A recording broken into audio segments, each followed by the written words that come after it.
본 방송에서 제공하는 투자 정보는 투자 판단에 대한 조언입니다. 방송에서 제공하는 주식의 가치, 가격 상승 및 가격 하락에 대해서는 방송사에서 보장하지 않습니다. 안녕하세요. 오늘장 내일장의 권민정입니다. 오늘 우리나라 지수 장 초반부터 상승세 보이는 모습이었지만 현재 상승폭 반납하면서 코스피 파란불 켜고 있습니다. 또한 코스닥이 장중에 700선을 돌파하는 모습도 보였는데요. 현재는 강보합권의 흐름 나타나고 있는 상황입니다. 오늘 미국 기업들의 실적 발표가 호조를 보이면서 악재가 가득한 시장 상황 속 상승 흐름 이끌어가는 모습이었었는데요. 또 최근 인플레이션 속에서 미국의 소비는 오히려 나쁘지 않은 모습 나타나면서 시장의 안도 랠리가 보였던 모습이었습니다. 이 고강도 긴축 우려가 생각보다는 나쁘지 않다라는 점으로 해석이 되면서 최근 바닥권에서 상승을 하는 요인이었는데요. 아직 바닥이 확인될 만한 이슈 나와주지 않는 상황입니다. 여전히 어수선한 시장 상황 속에서 남은 10월 국내 증시 어떤 방향성을 보일지 주목할 업종과 투자 전략에 주목해 보도록 하겠습니다. 저희 방송 유튜브를 통해서 시청하실 수도 있는데요. 유튜브 검색창에 서울경제TV라고 검색해 주시면 실시간 방송 시청 가능하시니까요. 많은 관심 부탁드리겠습니다. 본 방송에서 제공해드리는 정보는 투자 판단을 위한 조언일 뿐 해당 주식의 가치와 수익률을 보장해드리진 않습니다. 그리고 서울경제TV와 서울경제신문은 당사의 브랜드입니다. 서울경제증권TV와 서울경제TV 손실복구팀과는 무관하며 기타 유사 명칭에 주의하시길 바라겠습니다. 10월 19일 수요일입니다. 오늘장 내일장 본격적으로 출발합니다.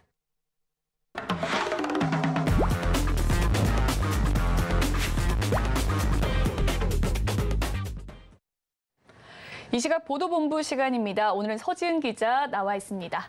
어서 오세요. 안녕하세요.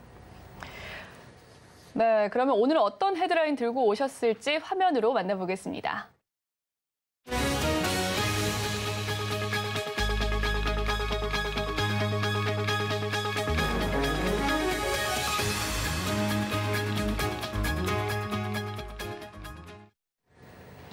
네, 첫 번째 소식 카카오에 대한 이야기입니다. 최근 판교 데이터 센터의 화재로 인해서 카카오 먹통 사태가 일어났었죠. 아직 이 사태 여파가 이어지고 있는 상황인데요. 현재 복구 진행 상황은 어떻게 됩니까? 네, 현재 카카오의 서버는 거의 복구된 것으로 파악됩니다. 카카오는 오늘 판교 서버 32,000대 중 31,000대를 복구했다고 밝혔습니다. 앞서 판교 데이터 센터를 관리하는 SK CNC 측도 오늘 오전 5시경에 판교 데이터 센터 전력 공급이 완료됐다고 밝혔습니다.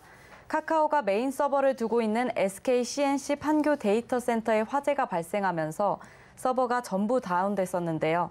이로 인해 카카오톡과 포털 사이트 다음을 비롯해 다수의 카카오 앱에 오류가 발생했습니다. 데이터 센터 전력 공급 복구가 재개되면서 서비스 완전 복구도 이르면 오늘 안에 마무리될 가능성도 있습니다. 하지만 카카오는 안정화 작업이 마무리될 때까지 지연 등 일부 오류가 나타날 수 있다고 밝혔습니다. 네, 카카오 서비스 정지로 인해서 일상에서 많은 분들이 피로감을 느끼셨을 것 같은데요. 카카오 대표가 직접 대국민 사과를 했다고요? 네, 오늘 판교에서 남궁은 홍은택 카카오 대표가 대국민 사과에 나섰습니다. 화재 발생 이후 나흘 만인데요. 이날 남궁은 대표는 이번 사태에 대한 책임을 지고 사퇴 의사를 밝혔습니다. 이 자리에서는 지금까지 복구 상황에 함께 데이터 센터 화재 직후 출범한 비상대책위원회의 방향성과 활동 계획을 밝혔습니다. 이어 이번 사태를 일으킨 화재나 전쟁 등 재난 상황과 관련한 서비스 안정화 대책도 함께 발표했습니다. 앞서 카카오는 화재 당일 남궁은 홍은택 각자 대표 명의로 사과문을 발표하긴 했지만 직접 모습을 드러내 사과한 것은 이번이 처음입니다. 사과문에는 앞으로 이러한 사건이 발생하더라도 그에 따른 불편을 최소화할 수 있게 다양한 재발 방지책을 강화할 것이라고 밝혔습니다. 네, 다음 소식으로 넘어가 보도록 하겠습니다. 한국은행이 계속해서 기준금리 인상을 단행하고 있는 상황인데요. 은행의 예적금 금리는 어떻습니까? 네, 기준금리 인상에 따라 은행의 예적금 금리도 높아지고 있는데요. 한국은행에 따르면 지난 8월 예금은행의 저축성 수신금리는 연 2.98%로 나타났습니다. 저축성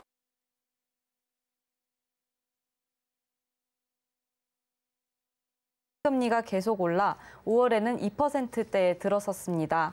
이어 6월에는 2.41%, 7월에는 2.93%에 이어 8월에는 3%에 육박했습니다. 저축성 수신금리 상승은 지난해 8월부터 시작된 한국은행의 기준금리 인상 랠리가 영향을 미친 것으로 보입니다. 아직 8월과 10월 단행한 기준금리 인상이 반영되지 않은 만큼 9월 이후에 예금은행의 저축성 수신금리는 더욱더 빠르게 상승할 것으로 보입니다. 네, 이렇게 계속해서 예적금 금리가 오르게 되면 아무래도 은행에 돈을 맡기는 가계가 늘 것으로 보이는데요. 그런데 이 예금을 맡기면 오히려 손해를 본다고요? 네, 예적금 금리가 높아지고는 있지만 물가 상승률에 따르지 못해서 그에 턱없이 못 미치는 상황이라고 밝혔습니다. 지난 8월 소비자 물가가 작년 말보다 4.4% 상승했습니다. 이에 따라 8월 기준 저축성 수신금리에서는 물가 상승률을 뺀 실질금리가 마이너스 1.42%로 집계됩니다. 은행에 예적금을 새로 들었다면 물가 상승분만큼 이자를 받지 못해 실질적으로 손해를 보고 있다고 보이는데요. 물가 상승률이 당분간 5%대 고공행진을 지속할 것으로 예상되는 만큼 저축성 수신금리가 큰 폭으로 오르더라도 실질금리는 마이너스를 기록할 것으로 보입니다. 이 경우 실질금리는 사상 처음으로 2년 연속 마이너스를 기록하는 것입니다.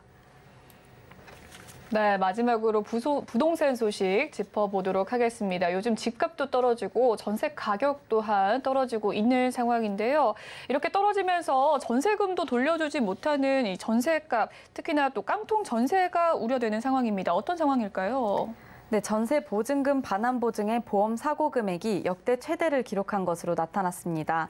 19일 주택도시보증공사에 따르면 지난달 전세 보증금 반환 보증 보험 사고 건수는 523건이며 보증 사고 금액은 총 1,098억 원으로 역대 최대를 기록했습니다.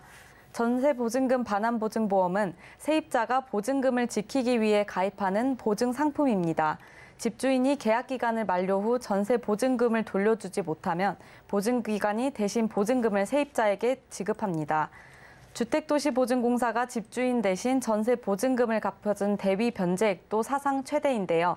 주택도시보증공사의 누적 대위 변제액은 총 5,292억 원으로 이미 종전 최대인 작년 1년치 변제액을 넘어섰습니다. 네, 주택도시보증공사가 집주인 대신 전세 보증금을 갚아주는 사태가 계속해서 늘고 있다는 건데요. 이유가 무엇입니까? 네, 깡통 전세가 늘어나면서 이러한 현상이 가속화된 것으로 보이는데요. 최근 금리 인상 등으로 집값이 하락하고 전세 시장도 침체하면서 세입자에게 보증금을 돌려주지 못한 깡통 전세가 늘고 있습니다. 관련 전문가는 당분간 금리 인상 기조가 지속되면서 대출을 많이 낀 영끌족을 포함해 전세 보증금을 돌려주지 못하는 집주인이 늘고 있다며 깡통 전세 리스크에 대비하는 모습이 필요하다고 강조했습니다.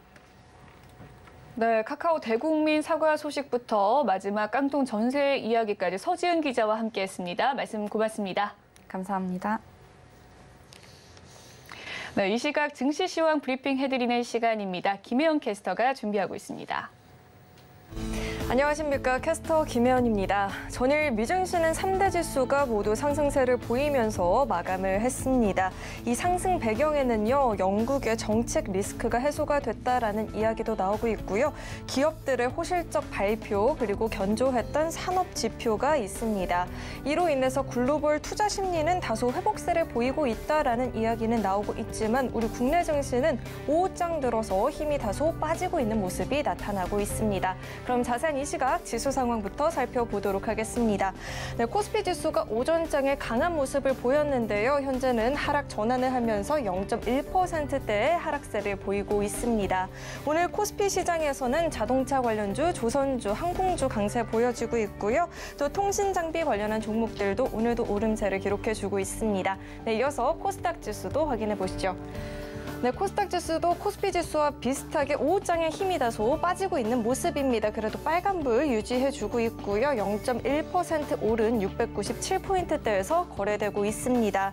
오늘 코스닥 시장에서는 아이폰 부품 관련한 종목들은 약세를 보이고 있고요. 반면에 경기 민감주들은 상승세를 기록해주고 있습니다. 이어서 수급도 확인해 보시죠.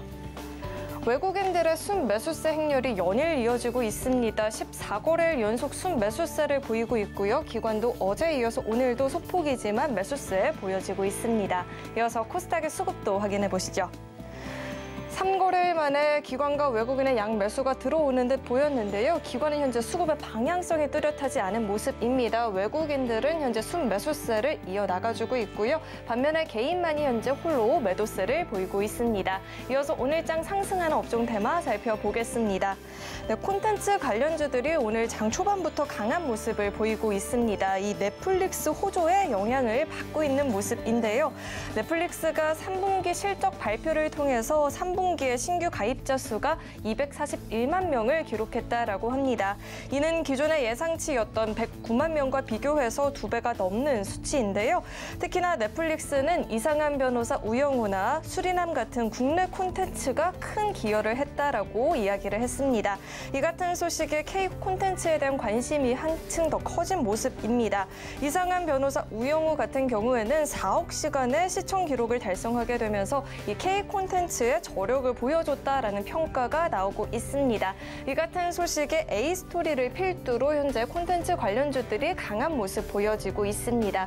A스토리가 현재 11%대 상승을 보이고 있고요. 키스트도 10%대, 버킷스튜디오도 현재 8% 넘는 상승세를 보이고 있습니다. 네, 이어서 하락하는 업종 테마도 살펴보겠습니다. 네, 아이폰 관련주들은 쉬어가는 모습입니다. 장 초반부터 약세 흐름이 나타났는데요. 아이폰 14 플러스의 감산 소식에 투자 심리가 위축이 됐다라는 풀이들이 나오고 있습니다. 외신에 따르면 애플은 아이폰 부품을 공급하는 중국의 한 업체에게 아이폰 14 플러스의 부품 생산 중단을 요청했다라고 합니다. 더불어 모듈을 조립하는 업체에게도 감산을 요청했다라고 하는데요. 이 같은 소식에 아이폰 부품주 관련한 종목들이 이렇게 쉬어가고 있는 모습입니다. SK하이닉스도 3%대 낙폭 보여지고 있고요. LG이노텍은 2.9%대, 그리고 YMT는 7% 넘는 낙폭을 보이고 있습니다. 네, 이어서 증시 탑10 확인해 보겠습니다. 애플이 미 정부의 규제로 인해서 중국의 반도체 탑재를 보류하겠다라고 이야기를 하면서 삼성전자와 SK하이닉스에게는 반사이익이 기대가 될 수 있다라는 이야기는 나오고 있지만 두 종목 모두 오늘장에서는 약세 흐름이 보여지고 있습니다. 네, 카카오는 먹통 사태로 인해서 장애 시간만 90시간이 된다라고 하죠. 보상 문제도 앞두고 있는 상황에서 남궁은 대표는 사태를 이야기했습니다. 주가는 오늘 소폭의 강세를 보이고 있는 상황입니다. 네, 이어서 서울경제가 뽑은 특징주도 확인해 보겠습니다. 네, 현대약품은 바이든 미국 대통령이 중간 선거에서 만약 민주당이 승리하게 된다면 전국적인 낙태권을 보장을 최우선 과제로 삼겠다라고 이야기하게 되면서 낙태와 피임 관련한 약품을 판매하고 있는 점이 부각이 되고 있고요. 롯데관광개발은 일본과 제주 간의 첫 카지노 VIP 고객용 단독 전세기를 운항한다라는 소식 전해지면서 시세 보여지고 있습니다. 네, YTN의 지분 매각이 이번 국정감사에서도 또 한 번 언급이 되면서 주가는 강세를 기록하고 있습니다. 네, 그럼 먼저 현대차부터 살펴보도록 하겠습니다. 네, 현대차의 올 3분기 실적이 다소 아쉽게 전망이 되고 있는 상황입니다. 하지만 이에 현대차는 리콜을 선제 대응하기 위해서 충당금 마련에 나선 것이라고 이야기를 했습니다. 또 오늘 올뉴 그랜저의 디자인이 공개가 되면서 주가는 장 초반 약세를 보이다 현재는 상승 전환을 한 모습이고요. 현재 0.89% 강세가 보여지고 있습니다. 네, 이어서 두 번째 종목 살펴보도록 하겠습니다. 네, 한미글로벌 살펴볼 텐데요.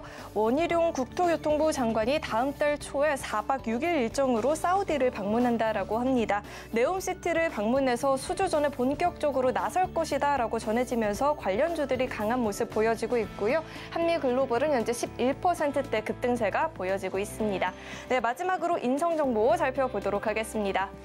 네, 카카오 데이터 센터의 화재로 인해서 여러 가지 불편함을 겪었었죠. 재발 방지 대책으로 부가통신 사업자도 데이터를 이중화하게 해서 이 데이터 보호 조치 강화에 나선다라고 이야기를 하고 있죠. 관련 기술을 보유하고 있는 인성정보가 오늘장 급등세를 보이고 있습니다. 네, 지금까지 증시 탑10 확인해봤습니다.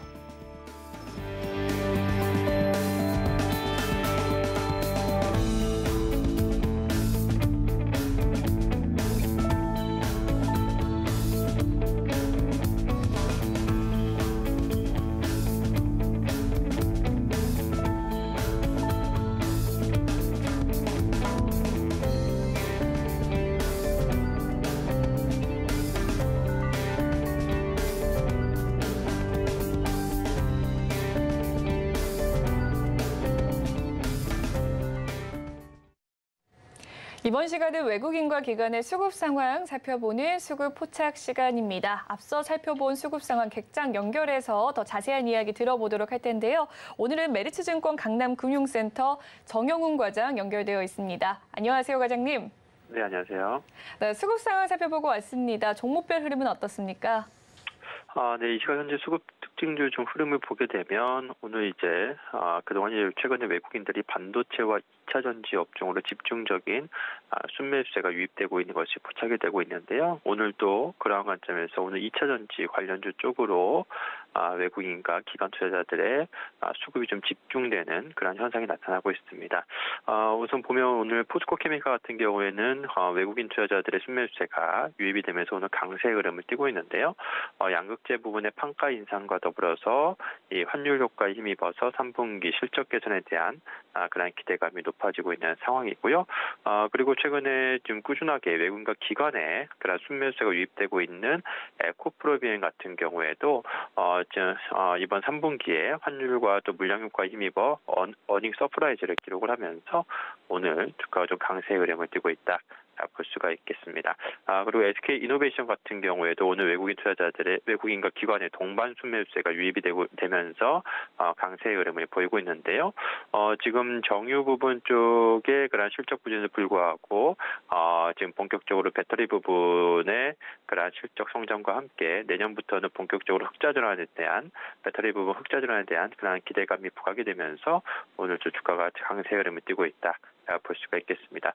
전반적으로 외국인과 기관의 수급 동향을 보게 되면 2차 전지 관련주 쪽으로 집중적인 좀 순환매가 좀 유입되고 있는 것이 포착되고 있습니다.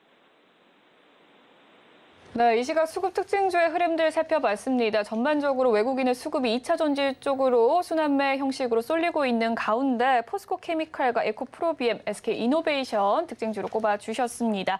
그렇다면 과장님께서 포착한 특징주는 어떤 종목일까요? 네, 앞서 말씀드린 것처럼 사실 지금 시장에서 상승하고 있는 섹터가 거의 2차 전지와 게임 섹터가 유일하다라고 볼 수가 있겠습니다. 그래서 오늘도 외국인과 기관의 수급을 보게 되면 2차 전지 업종으로 집중적인 그런 수급 쏠림 현상이 나타나고 있는데요. 그중에서 오늘 외국인과 기관의 동반 순매수세가 유입이 되면서 상승하고 있는 에코프로비엠을 오늘 특징주로 포착을 해봤습니다. 우선 에코프로비엠 같은 경우에는 이번 3분기 영업이익이 1,410억을 기록을 하면서 전년 동기 대비해서 246%나 급증한 어닝 서프라이즈를 기록을 했습니다. 시장 컨센서스를 훌쩍 뛰어넘는 그러한 실적을 내놓았는데요. 출하량도 18% 전분기 대비해서 증가를 했고 판가도 11% 상승하면서 여기에 이제 원달러 환율 상승 효과까지 더해지면서 호실적을 기록을 했다라고 볼 수가 있겠습니다. 이러한 추세는 이제 4분기에도 계속해서 이어질 것으로 그렇게 지금 기대가 되고 있고요. 특히나 4분기에는 세븐의 그 조기 가동이 또 이뤄지면서 실적 고성장세가 계속해서 이어질 것으로 그렇게 지금 보여주고 있습니다. 최근에 이제 외국인과 기관의 수급까지 좀 유입되고 있는 만큼 에코프로비엠 같은 경우에는 좀 추가적인 상승을 좀 기대해봐도 좋은 그런 국면이 아닌가 그렇게 보고 있습니다. 네, 오늘 정영훈 과장의 포착 특징주는 에코프로비엠이었고요. 그에 따른 투자 전략까지 면밀히 살펴봤습니다. 지금까지 메리츠증권 강남금융센터 정영훈 과장과 함께했습니다. 말씀 잘 들었습니다.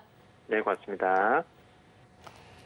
네, 오늘 시장을 주도하는 업종과 이슈에 대해서 심층 분석해보는 마켓 로드맵 시간으로 넘어가 보도록 하겠습니다. 오늘은 OTT 관련주에 대한 인사이트 얻어보도록 할 텐데요.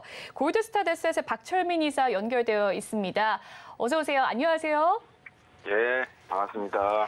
네, 이사님, 간밤에 이 넷플릭스가 3분기 실적, 호실적 발표하면서 시간의 거래에서 급등세 나타났습니다. 2분기 가입자 감소로 시름을 겪었기도 했던 넷플릭스였는데요. 이 실적 반등의 원동력은 무엇일지 자세하게 살펴봐 주시죠.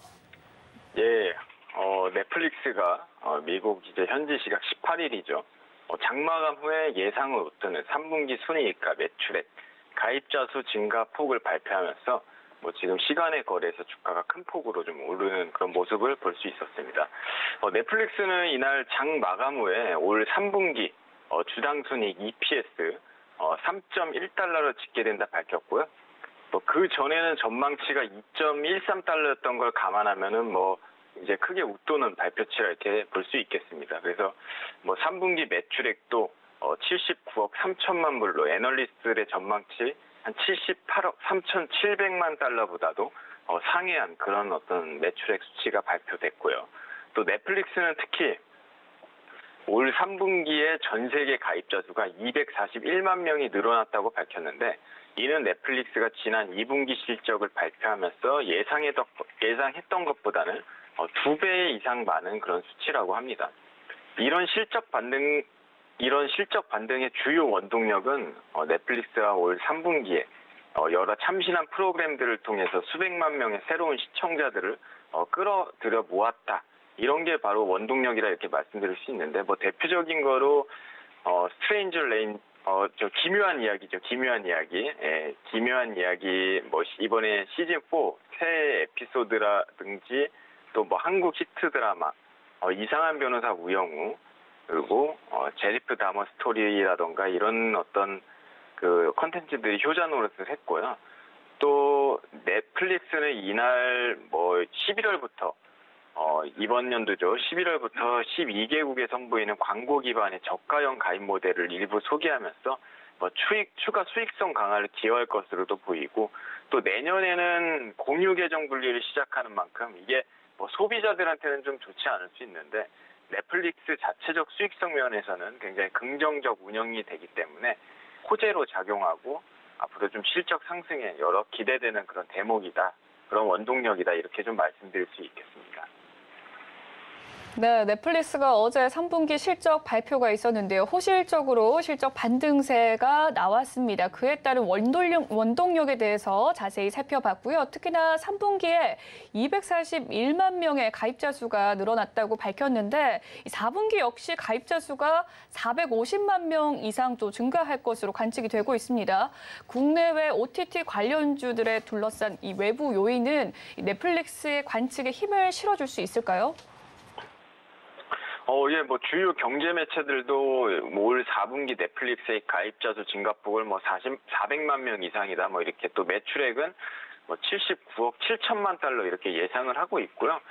다만 이제 여기서 좀 향후 450만 명에 달하는 신규 가입자를 유치할 것이라 봐도 또 전망도 되고 실제 그렇게 될 수도 있는데, 좀 지금 달러 강세가 되면은 좀 매출액은 이거보다 조금 하향치로 조금 한 78억 달러 정도, 그 정도 좀 수준에 그칠 거다, 이런 어떤 전망도 나오고 있습니다. 그래서 어쨌든 이제 긍정적인 시그널은 아까 말씀드렸다시피 11월부터 이제 광고 지원 요금제를 도입한다는 거, 그리고 계정 공유를 하지 못하도록 하는 그런 새로운 규정들이 도입된 점은 분명 수익성 상승에는 도움이 될 거라 보고요.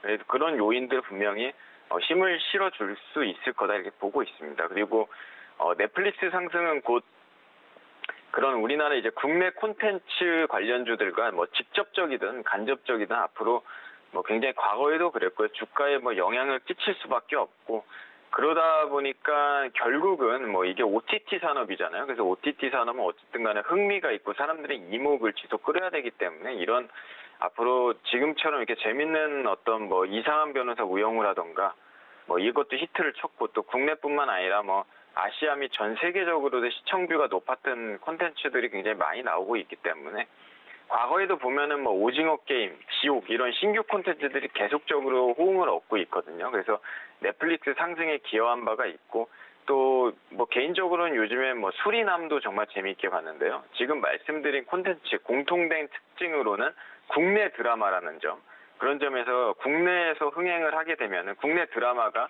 국내든 해외든 흥행을 하게 되면은 당연히 이제 국내 관련주들이 이 드라마를 제작한다던가 여러 가지 지원을 하는 그런 어떤 관련주들이 주가에 긍정적 시그널이 굉장히 있을 거라고 보고 있습니다.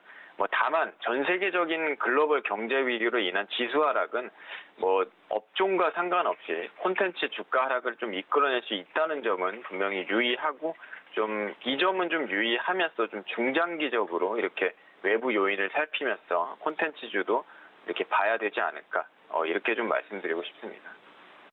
네, 4분기 가입자도 450만 명을 돌파할 것이다라는 관측 속에서 이 넷플릭스 관련한 OTT 관련주들 업황 평가에 대해서 이야기를 나눠봤습니다.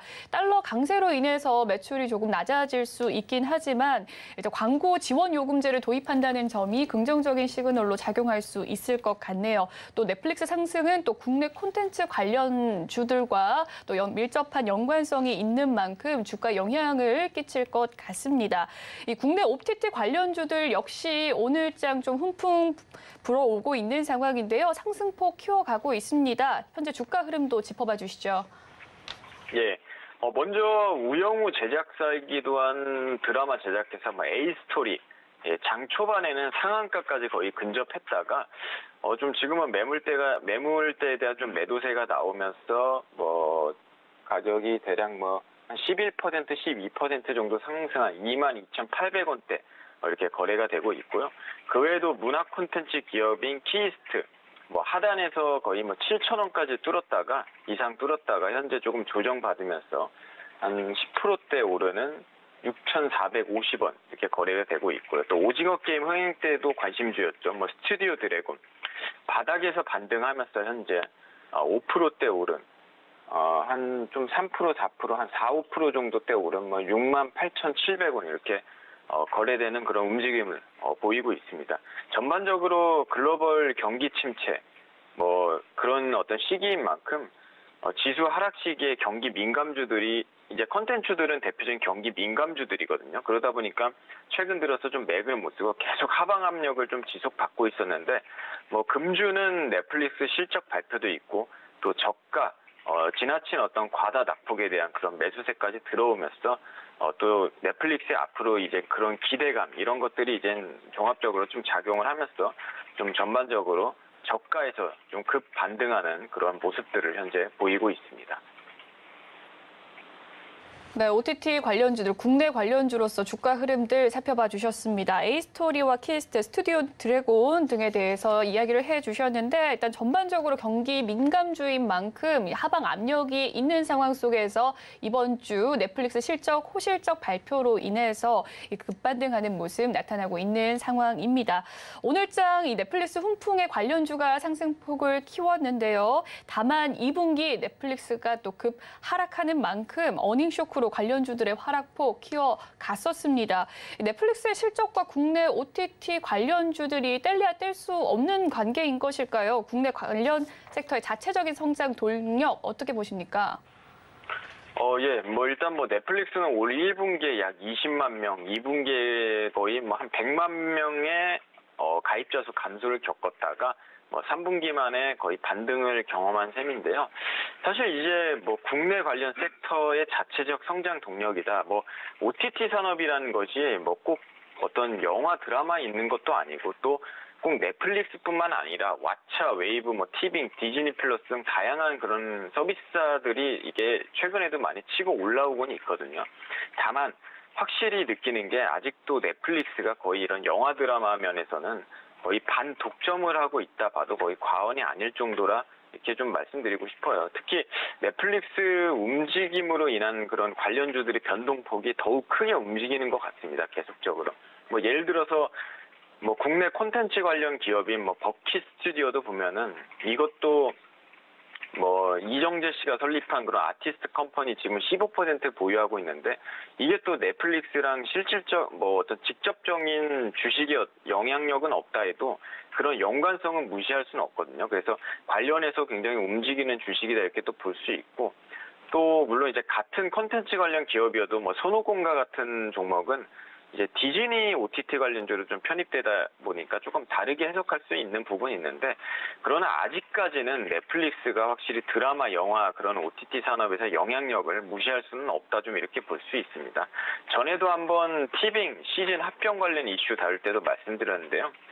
규모의 경제면에서 단기적 파급력 효과는 있는데 그러나 OTT 시장이 아직까지는 지금은 좀 포화 상태이기도 하고 좀 중장기성 성장은 미지수라고도 이렇게 좀 말씀드린 바 있습니다. 그래서 아직까지는 국내 섹터 자체적 성장보다는 넷플릭스 관련된 좀 파생 관련해가지고 좀 파생되어서 상승하는 그런 효과들이 주가 면에서 봤을 때 그런 효과들이 굉장히 크다는 점, 넷플릭스와 연관성이 굉장히 크다는 점 인지하면서 앞으로도 좀 주가 추이도 넷플릭스와 연동되어서 좀 살펴보는 것이 아무래도 지금 상태에서도 좀 좋지 않을까 이렇게 좀 의견을 내고 싶습니다.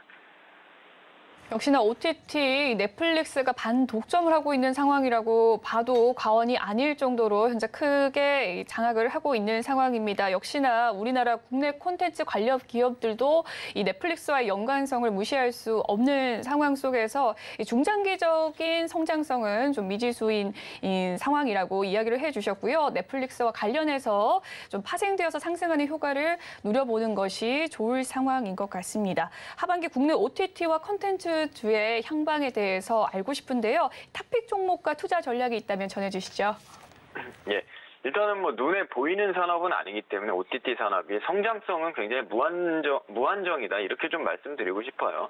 뭐 국내 시장에서도 어느 정도 성숙 단계에 있는 부분은 존재하지만 어쨌든 간에 굉장히 성장성은 굉장히 무한정이고 특히 국내 문화 콘텐츠 산업이 굉장히 치고 올라오고 있다. 요즘 들어서 느끼는 게 뭐 제가 한국 사람이어서 이제 국뽕적인 관점으로 말씀드린 게 아니라 진짜 방산업도 그렇고요. 뭐 2차 전지도 그렇고 또 OTT 이런 콘텐츠주들도 산업들도 굉장히 우리나라가 많이 이제 글로벌화 되고 있는 건 있는 것 같아요. 그래서 굉장히 향방은 성장성은 무궁무진하다 이렇게 좀 긍정적으로 말씀드리고 싶어요. 근데 이제 무엇보다 최근에 우리는 이제 주식 투자를 하는 것이지 뭐 산업 성장성보다도 결국 이제 주가가 어떻게 오르냐 이게 이제 중요한 관점인데 무엇보다도 최근에 국내 경기 침체나 인플레이션 부담이 상당하고요. 또 아무래도 사람들의 소득은 늘어나지 않는데 물가만 급격히 올라가기 때문에 어떤 실질 소득은 굉장히 하락하는 그런 모습이잖아요. 그래서 OTT 산업에도 좀 지갑을 더 열기가 어려울 수밖에 없고 대표적인 이제 경기 민감주 중 하나이기 때문에 좀 경제 상황에 따라서 주가가 하락을 좀 더 할 수도 있는 부분이 있다. 이런 관점은 분명히 살펴봐야 되겠고요. 다만 지수나 전체적인 섹터가 분명 저평가되어 있는 구간이라 보고 저점이 형성되어 있기 때문에 경기가 오르면은 변동성이 더 크게 오를 수 있는 섹터들이긴 만큼 좀 단기적으로는 좀 조심해야 될 필요 있는데 중장기적으로는 어쨌든 간에 아쉬울 수 있지만 시장 상황이 좀 나아지고 경기 상승기가 이어지면 중장기적으로는 분명히 다른 업종들보다도 더욱 변동성이 크게 움직일 수 있는 그런 섹터다 이렇게 좀 말씀을 드리고 싶습니다. 탑픽 종목은요 스튜디오 드래곤 드리겠고요. 뭐 대표적인 콘텐츠 제작 관련 회사죠. 뭐 CJ 계열사이기 때문에 국내 콘텐츠 및 뭐 넷플릭스 동시적 수혜주라고 말씀드릴 수 있고요. 비록 좀 보니까 영업이익이 일부 좀 하향할 수 있다 이런 어떤 가능성은 제기되고 있는데 어쨌든 간에 안정적 재무 상태 보유하고 있고 또 계속적으로 뭐 일본이라든가 이런 아시아 시장에 콘텐츠 시장에 확장 진출이 계속 계획되어 있기 때문에 좀 더 이제 매출이 확대될 수 있는 유망한 종목이다 이렇게 말씀드릴 수 있고 뭐 현재보다는 조금 더 조정 구간인 좀 보수적으로 살펴볼까요? 좀 6만 원 아래에서 담아간다면 뭐 내재 가치적 측면이나 어떤 기술적 타이밍 면에서 수익 달성 가능한 종목이다 보여지기에 탑픽 종목으로 뽑아봤습니다. 네, 지금까지 골드스타데스 박철민 이사와 함께 이 OTT 관련주에 대한 투자 전략 살펴봤습니다. 말씀 잘 들었습니다. 예, 감사합니다.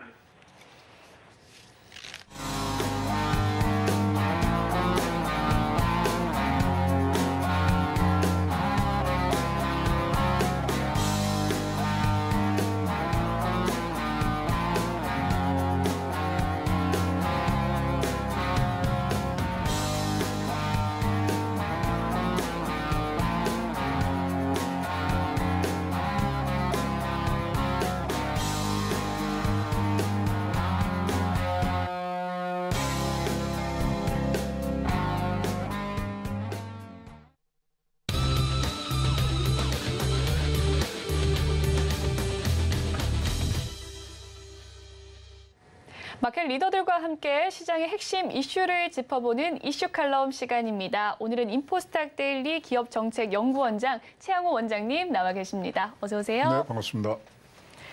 네, 어젯밤에 미국 증시 상승하면서 마감을 했거든요. 오늘 우리 지수도 빨간불을 켜나 했더니만 다시금 좀 상승폭 반납을 했습니다. 현재 약보합권에서 거래 흐름 보여주고 있는 상황입니다.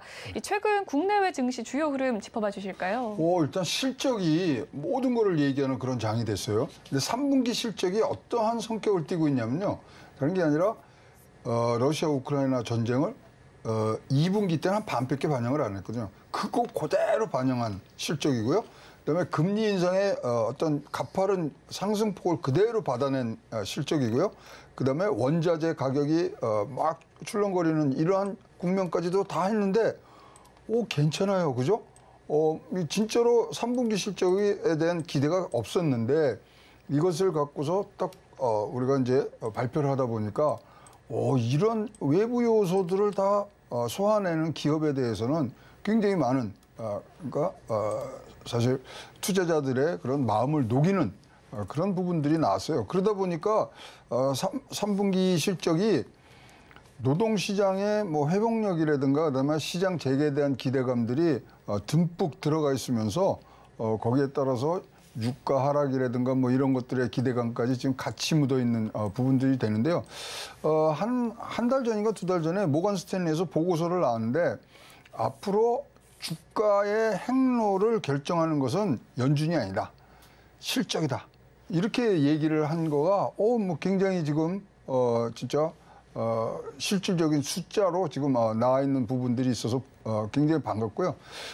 그러나 이게 이제 대세적 방향이냐? 이거는 이제 뭐 우리가 좀 더 지켜봐야 됩니다. 대세적 방향이라고 한다면 바닥을 다졌냐는 우리가 질문이 나올 수밖에 없는 상황이고요. 뭐 여기에 지금 뭐 국내도 지금 따라서 굉장히 좋아지는 부분들이 지금 생겼는데 일단 외국인 매수세들이 지금 들어오고 있는 부분들이 있고 요번에 이제 한 달을 지켜보니까 2200선이 그 밑으로 내려오지만 내려오면 강한 소위 말하는 지지선, 저지선으로서의 역할을 해주는 것들을 이번에 확인을 했거든요. 따라서 우리도 이러한 뭐 탄탄하게 바닥을 다져가는 모습들 이런 것들이 3분기 실적이 뭐 조금 뒤처지는 부분도 있고 뭐 잘 나가는 부분도 있었지만은 실질적으로 투자들 마음에서는 잘했어, 고마워 이 소리가 나올 정도이기 때문에 주식시장은 거기에 반응을 했던 것 같습니다.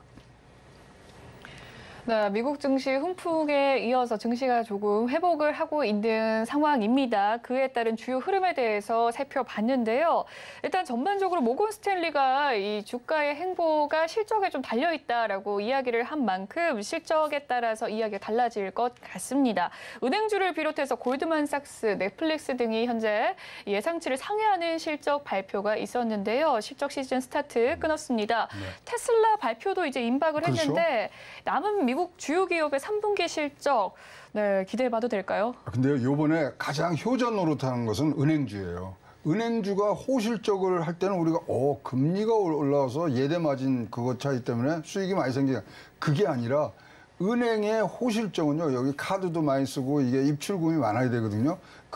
그렇다면 무슨 얘기냐면 아직도 미국의 소비가 굉장히 강한 그러한 바닥을 갖고 있구나. 그래서 강력한 지출 수준, 그다음에 노동 시장이 견조하다. 이거는 임금을 벌어야지 이제 쓸 수 있는 거 아닙니까? 그래서 뭐 노동 시장 견조하고 또 사람들이 지금 좀 뭐 현금 많이 갖고 있어야 돼, 좀 대비해야 돼 이러면서 굉장히 높은 수준의 예금 구획을 유치하는 걸로 봐서 뭐 진짜로 뭐 딱 한마디로 표현하면 우리 경제 살아있네. 이것이 나오는 게 은행 호실적이거든요. 근데 은행이 이번에 호실적을 냈어요. 그러다 보니까 주가가 반등을 한 것 같고요.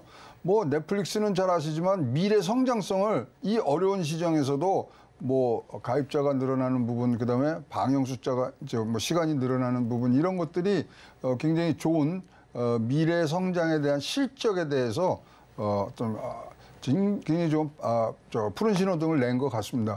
거기에 넷플릭스가 반등을 하니까 우리도 좀 쫓아가 볼까 한 게 아마존 애플이거든요. 같이 올라갔거든요. 그러다 보니까 이제 또 이 관광이라든가 그다음에 유통업의 뭐 대표로 하는 타겟이라든가 항공 크루즈도 전방위적으로 상승을 할 수 있습니다. 근데 이제 여기서 우리가 찾아야 될 것은 이번 3분기 실적에서 우리가 답을 구해야 될 게 몇 개 있어요. 1번, 저점인가? 어딘가? 인플레이션의 발작 이 강도를 막아낼 수 있을 정도의 실적을 누가 내고 있는가? 주가는 앞으로 우리가 뭐 금과 옥조처럼 여기는 회사의 내재 가치에 회귀하는 부분들이 드디어 발휘를 하는 정상적인 장으로 가느냐. 이것에 대한 판단들을 이번 이제 3분기와 4분기를 통해서 우리가 이 실적을 통해서 알아내야 될 부분들이고요. 모건스탠리 보건소에서 나온 것처럼 연준 아닌 것 같아요. 실적이 답인 것 같습니다. 네, 현재 저점, 이 바닥이 어딘가를 찾아내야 하는 상황 속에서 실적을 통해서 알아야 한다라는 이야기 해주셨고, 또 은행의 호실적이 주가 반등을 상승하는 요인이었네요. 한편 미 연준의 베이지북 공개도 임박하는 상황입니다. 이를 보는 또 연준의 시각과 금리의 방향성 어떻게 예측하십니까? 이제 9월달 거를 다시 한번 우리가 해고를 해보면 미국 미래의 경제 성장 전망은 전반적으로 약하다는 얘기를 썼어요. 그래서 그때 또 논란이 있었죠. 그리고 물가 압력은 연말까지 이제 지속이 되나, 그럼에도 불구하고 경제는 강건하다. 노동시장이 좋았다는 얘기들을 하죠. 그래서 이제 우리가 이제 내일 새벽이면 이제 새로운 베이지북을 볼 겁니다만은 앞으로 증시에 대한 불확실성에 대해서 가이드라인이 좀 필요한 것 같습니다. 그래서 인플레이션 조기 해소에 대한 기대감이 지금 약화되고 있는 부분, 이 부분을 어떻게 막을 것인가. 그다음에 연준이 얼마만큼 높게가 아니라 오래 긴축 기조를 지속할 것인가를 시장하고 이제 커뮤니케이션을 해야 되고요. 또 연준의 금리 인상 목표하고 그다음에 일단 긴축 종료 시점에 대해서 어떻게 하든지 시장과 컨센서스를 이루어야 되는데 소통을 해달라는 거죠. 베이지북이 그런 역할을 하는 그러한 숫자들을 또는 해석들을 내릴 수 있게 해야 되고요.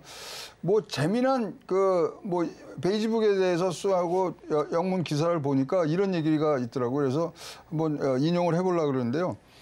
풍선에 공기가 들어갈 때보다 나올 때 더 빨리 빠지잖아요. 네. 그렇죠. 우리 불어서 넣으려고 그러면 천천히 들어가지고 나올 때 빨리 빠지기 때문에 우리가 기다리는 시간이 굉장히 오래 기다릴 수도 있지만 만약에 소위 말하는 상승 국면에 가면은 굉장히 또 빠른 속도로 올라갈 수 있는 부분들이 있기 때문에 아까 말씀드린 몇 가지에 대한 가이드라인을 이번 연준 베이지북에서 우리가 찾는 노력을 해야 될 것 같습니다.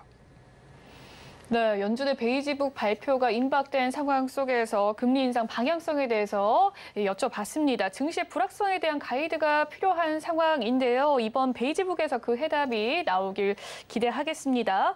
최근 시장의 화두죠. 다름 아닌 영국의 감세안이었습니다. 최근 영국 정부의 감세안 철회로 인해서 금융시장 불안감 다소 완화되기도 했었는데요. 그에 따라 미국의 국채 수익률에 시장이 좀 이목이 쏠렸습니다. 최근 영국 시장의 핵심 이슈와 함께 그로 인한 세계 증시의 파장도 알려주시죠. 글로벌 증시에서 영국이 뭘로 유명하냐면요. 영국의 채권 시장이 외국인의 자금 이탈에 굉장히 취약합니다. 그리고 요번에 많은 이 분석 기사에서 보면 영국이 요번에 만약에 제대로 대응을 안 하면 바로 이것은 이태리로 지금 넘겨붙는다는 얘기들을 많이 했거든요. 그럼 이거는 전 유럽의 금융위를 갖고 오기 때문에 그것을 이제 빨리 차단할 수 있는 부분들을 이번에 감세안을 철회하면서 지금 지켜내고 있습니다만은 어쨌든 간에 지금 현재 전반적으로 보면 영국 내부에서 일단은 브렉시트를 한 이후에 파운드화를 지켜야 되는 그런 막중한 책임감과 그다음에 경기를 부양해야 되는 또 다른 하나의 국가의 방향성들이 이번에는 굉장히 팔러시 믹스에서 디커플링을 한 것 같아요. 그러다 보니까 금리 인상을 해야 되는 영국 중앙은행과 그다음에 감세를 통해서 부양책을 해야 되는 재무부의 충돌이 났는데 여기에 이 감세에 따른 재정의 어떤 고려, 그다음에 자산 시장의 안정성 이런 것들이 서로 자기가 보고 싶은 것만 보았던 그런 부분들이 돼서 굉장히 파열음이 났고요.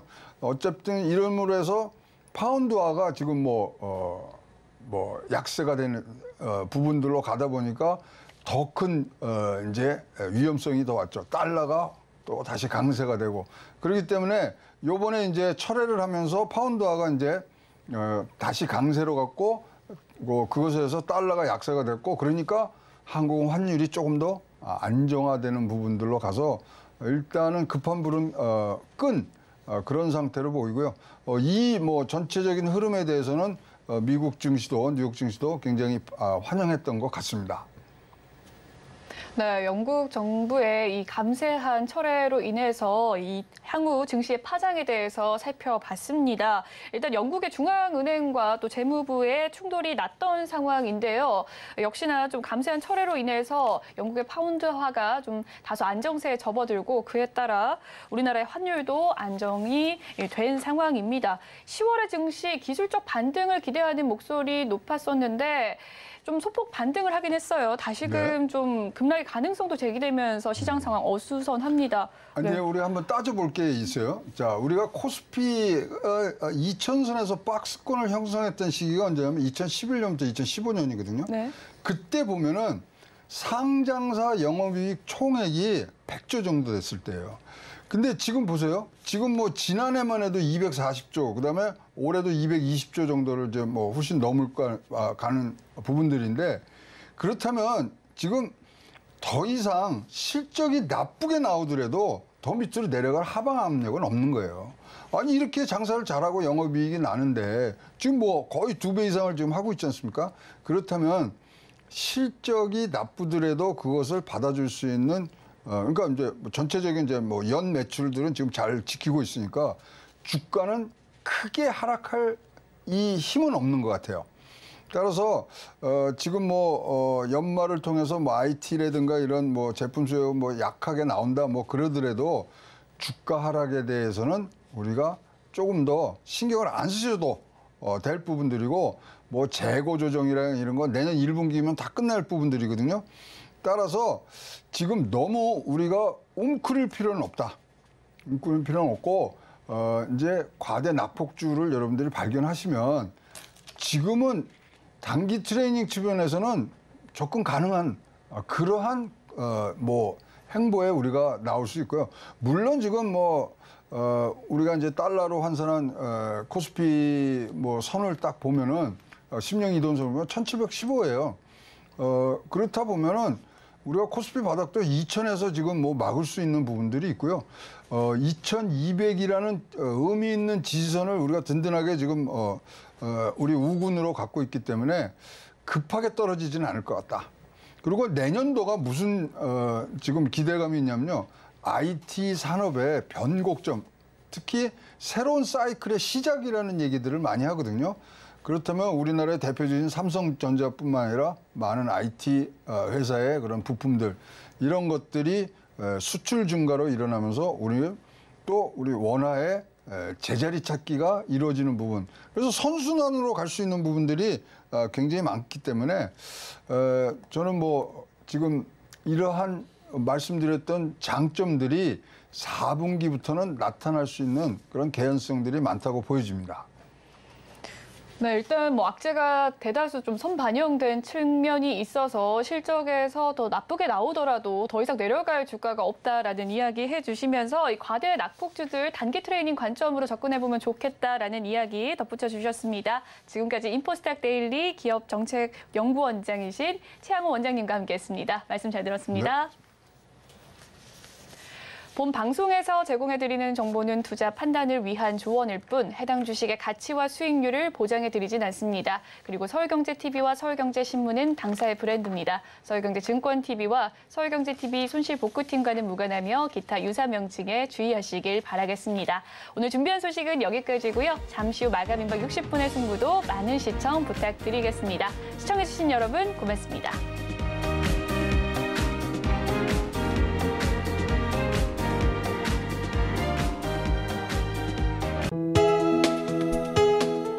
본 방송에서 제공하는 투자 정보는 투자 판단에 대한 조언입니다.